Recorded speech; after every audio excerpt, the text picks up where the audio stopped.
Dito sa motor ko medyo nagbabibrate siya eh. Parang dito banda, hindi ko alam kung sa CVT o saan. So guys, sana matulungan nyo ako. Check natin yung tunog. Start ko lang.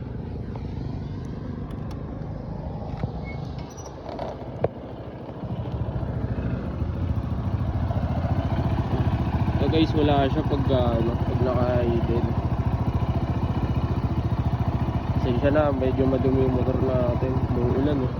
Dito nga pala ako sa Quirino.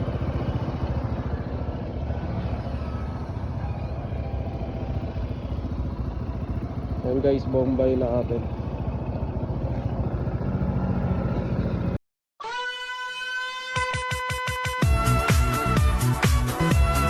Sana guys matulungan nyo ako. So ayun lang.